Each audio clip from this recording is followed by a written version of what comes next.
Bienvenue! Devant moi se trouve un Infinix Hot 60i et aujourd'hui je vais vous montrer comment effectuer la configuration initiale de cet appareil.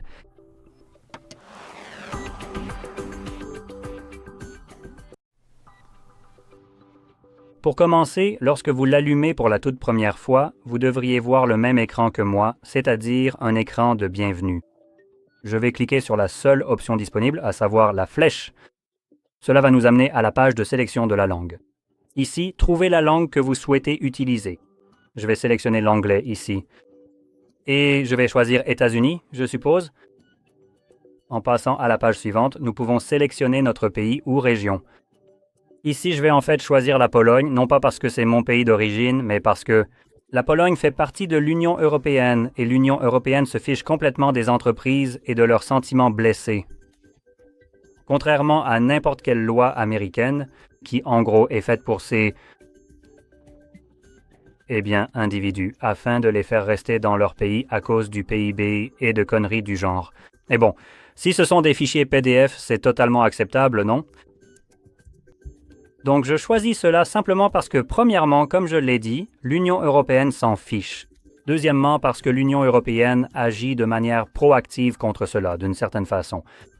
Donc, par exemple, quand on a une entreprise comme Apple qui est complètement monopolistique, avec son petit jardin fermé, n'est-ce pas, autour de leur iOS. L'Union européenne intervient alors et dit simplement « Non, vous ne pouvez pas faire ça, n'est-ce pas ?» et les traîne tout simplement en justice pour ces conneries. Parce que le fait d'essayer de bloquer l'accès à toute personne qu'ils ne veulent pas sur leur système d'exploitation, c'est évidemment un comportement monopolistique. Et cela n'est pas illégal, peu importe ce que la Cour suprême des États-Unis pourrait vous dire.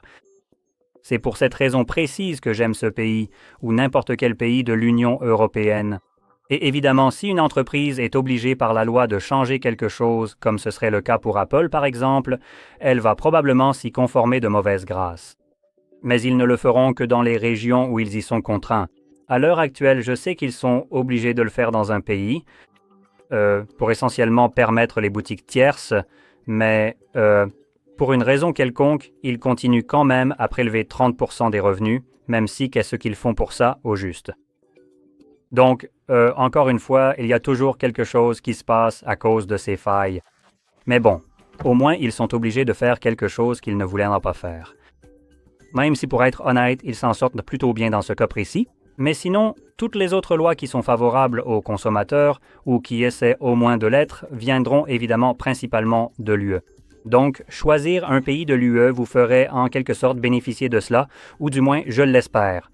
C'est donc la seule raison pour laquelle je recommande de changer pour ce pays ou tout autre pays de l'UE. Passons à la suite. Il s'agit maintenant d'insérer votre carte SIM. Cette étape est complètement facultative. Vous n'êtes pas obligé de le faire, vous pouvez tout simplement la passer.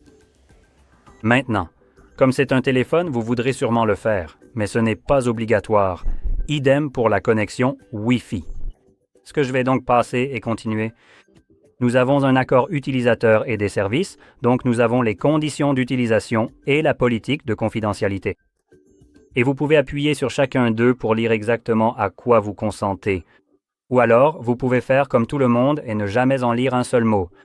Il suffit de sélectionner que vous avez lu et accepté attentivement, puis de passer à la page suivante qui présente maintenant les programmes d'amélioration de l'expérience utilisateur. Oui, on va refuser celui-là. Il ne vous perd pas pour ça, donc il n'y a aucune raison d'accepter. Passons à la suite. Méthode de déverrouillage, empreinte digitale, reconnaissance faciale, mot de passe. Maintenant, le mot de passe se compose de 3 options différentes, code PIN, schéma ou mot de passe. Et il sera nécessaire de le configurer si vous prévoyez d'utiliser l'empreinte digitale, la reconnaissance faciale ou les deux. Et la raison pour laquelle c'est requis pour l'une ou l'autre de ces méthodes, ou les deux, c'est parce que l'empreinte digitale et la reconnaissance faciale sont des données biométriques, et les biométriques ne sont pas fiables à 100%. Il arrive parfois qu'elles échouent simplement parce qu'elles font des caprices et refusent de vous reconnaître, peut-être parce que vous avez une toute petite imperfection sur votre visage ou votre doigt. Vous pouvez toujours déverrouiller votre appareil en utilisant un code PIN, un schéma ou un mot de passe. Maintenant, je vais configurer un schéma ici, juste parce que, pourquoi pas. Je dois attendre 5 secondes, parce que apparemment, ils pensent que leur base d'utilisateurs est complètement débile, que si vous avez un mot de passe, vous devez vous en souvenir. Genre, wow, sans blague, wow. Dis-moi en plus, Sherlock. Jésus. Donc on va le répéter maintenant. Et voici notre mot de passe qu'il faudra retenir. Qui aurait cru qu'il fallait de toute façon se souvenir de son mot de passe? Bref, passons. Nous avons les services Google, donc des services comme la localisation, la détection, l'envoi de données utilisateurs et de diagnostic. Données. Et puis il y en a un avec lequel on ne peut vraiment rien faire, c'est l'installation de mises à jour et d'applications. Et la raison pour laquelle vous ne pouvez rien faire avec ça, c'est parce que Google fait encore des siennes et va vous l'imposer de force. Des mises à jour, même si vous n'en voulez pas, sachez simplement qu'il y a certaines mises à jour qui s'installent sur votre appareil sans que vous le sachiez ni donniez votre accord. Et même si vous essayez de les arrêter, c'est pratiquement impossible. Vous n'y arriverez pas, à moins de vraiment le vouloir. Mais cela pose d'autres problèmes sur lesquels je vais revenir. C'est juste pour que vous soyez bien conscient de ce à quoi nous nous engageons ici. Alors commençons par la localisation, la détection et l'envoi de données utilisateurs et de diagnostics. Tous ces éléments, je dirais, fonctionnent ensemble dans certaines circonstances. Donc, vous pouvez désactiver la localisation, n'est-ce pas? Laquelle?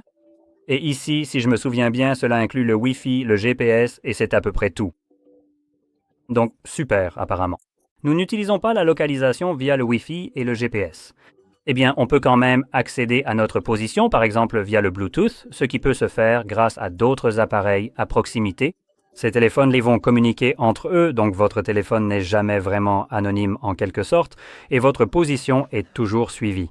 En réalité, il y a aussi la question du scan. Donc en gros, vous ne pouvez pas vraiment utiliser le réseau Wi-Fi pour scanner ni le Bluetooth. Donc votre appareil ne devrait pas vraiment se connecter à d'autres appareils.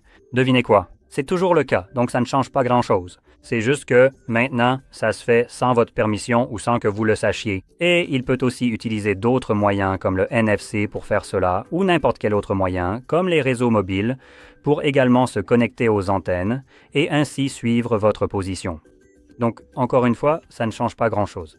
Aucune de ces options ne fait vraiment ce qu'elle est censée faire, parce que ces bugs super intrusifs trouveront toujours un autre moyen que ceux listés ici pour le faire.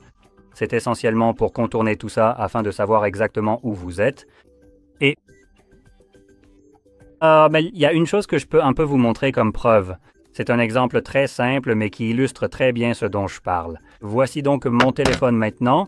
Je veux vous rappeler que lorsque votre téléphone utilise le micro pour les appels, l'enregistrement de mémos ou autres, vous voyez un petit point vert.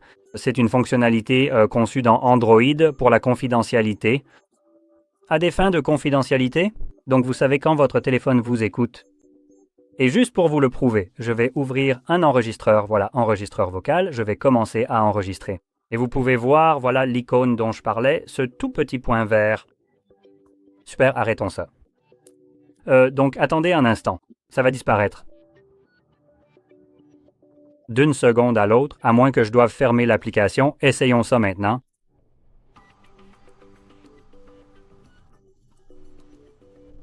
Attends, pourquoi c'est encore allumé? Mais dégage.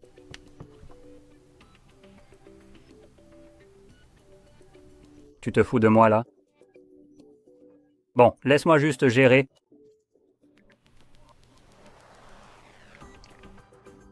Ça. Il faut que j'arrête ça pour me débarrasser de cette merde. Enregistrer. Super, je ferme. Et voilà, c'est bon maintenant. Ok, donc maintenant, au revoir. Le téléphone ne m'écoute plus. J'ai fermé l'application qui utilisait le micro. Le téléphone n'utilise pas de micro en ce moment, donc il ne devrait pas m'entendre. Non, comme ces options le suggèrent. Donc, s'il n'utilise pas le micro, pourquoi répondrait-il à « OK Google » ? Et il utilise automatiquement le micro? Intéressant. Il ne devrait vraiment pas répondre à une commande vocale. Si le micro est éteint, maintenant, zut alors. Et en plus, « OK Google, est-ce que tu m'écoutes tout le temps? »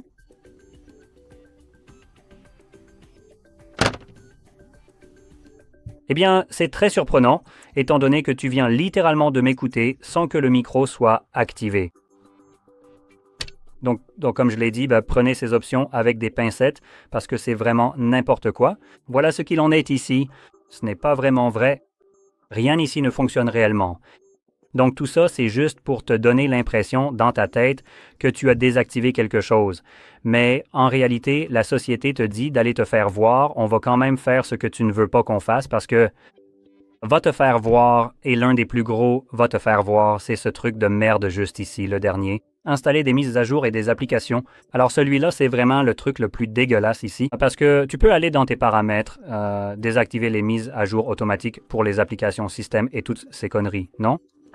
Mais quand Google décide, comme ils ont essayé de le faire récemment, de supprimer carrément ta capacité à installer des applications tierces. Et c'était censé arriver en 2026. On n'y est pas encore, mais ils sont un peu revenus en arrière là-dessus à cause de l'énorme réaction négative. Mais supposons qu'ils ne l'aient pas fait.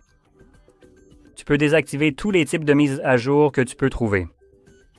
Et quand Google met en place cette connerie, si jamais il l'avait fait, le fait d'avoir désactivé les mises à jour n'aurait strictement aucune importance. Parce que cette mise à jour ne passerait pas par la méthode officielle de mise à jour de ton téléphone, celle qui est désactivée. Elle passerait par un service caché qui tourne en arrière-plan sur ton téléphone, appelé mise à jour système OTA. Maintenant, cette saloperie est un processus système qui tourne en arrière-plan sans ta permission ni même que tu le saches, et tu ne peux pas vraiment le désactiver. Tu peux cependant le supprimer complètement à condition de savoir ce que tu cherches. Mais cela pose d'autres problèmes, comme le fait que ton appareil ne recevra plus aucune mise à jour de sécurité. Mais pour être honnête, du moins de mon point de vue, si ce sont les deux seules options, soit ce sont les entreprises qui décident comment je vais utiliser mon appareil, et ensuite, en gros, m'imposer de force quelque chose que je ne veux pas ou pas. Ou alors, ne plus avoir de mise à jour de sécurité et avoir un téléphone plus vulnérable à, je ne sais pas, des piratages et ce genre de trucs, tu vois. Tu sais ce que j'en pense? Je préfère le hacker parce qu'au moins, en général, je peux me rendre compte que mon téléphone est piraté ou qu'il se passe un truc bizarre et pourri dessus. Contrairement à Google, qui a en gros un contrôle total sur le système et peut faire ça sans que je le sache, en toute discrétion. Donc ouais, va te faire voir, Google. Je pense que je préfère supprimer ces conneries et que tu n'aies plus aucun contrôle sur mon téléphone. Après tout, c'est mon appareil et c'est le tien aussi. Tu devrais avoir un contrôle total sur ton appareil et sur ce qu'il fait quand il le fait. Donc, pour continuer, nous avons configuré ton écran de verrouillage. Maintenant, je crois que c'est un carrousel de fond d'écran ou quelque chose dans ce genre. Alors, rafraîchis ton écran de verrouillage avec des images époustouflantes et de nouvelles inspirations. OK, en appuyant, j'accepte. Donc ouais, c'est en gros un carrousel de fond d'écran, mais on dirait que celui-ci, à en juger par ces images, utilise l'IA pour les générer, et si elles ressemblent à ça, au moins elles n'ont pas l'air si mal. Mais d'après mon expérience, les carrousels de fond d'écran sont généralement une horreur absolue. Donc je vais passer ça. Néanmoins, même si elles ont l'air correctes, honnêtement, je n'ai pas envie d'avoir ce fond d'écran avec une femme complètement au hasard sur mon écran, comme fond d'écran sur mon téléphone, et puis si j'ai une copine et qu'elle le voit. Eh bien, je dois maintenant expliquer pourquoi j'avais une personne au hasard, une femme en particulier comme fond d'écran. Et puis ça disparaît. Comme si j'essayais de cacher quelque chose, tu vois ce que je veux dire? J'apprécie la paix et le calme.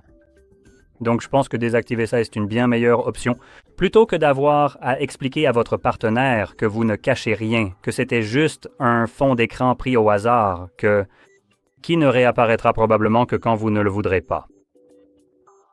Donc, c'est pour ça que personnellement, je préfère désactiver ça.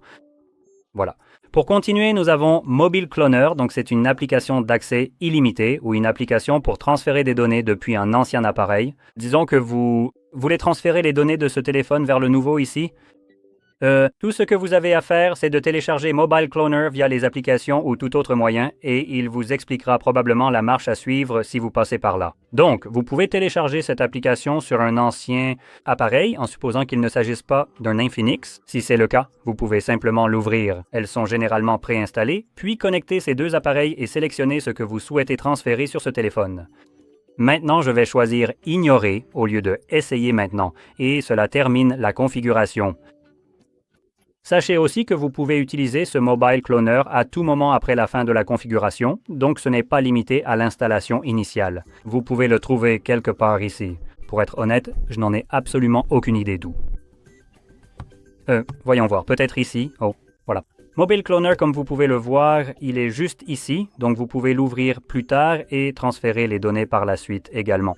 Donc ne vous inquiétez pas, de toute façon. Cela étant dit, j'espère que vous avez trouvé cela très utile et si c'est le cas, n'oubliez pas de mettre un like, de vous abonner et merci d'avoir regardé.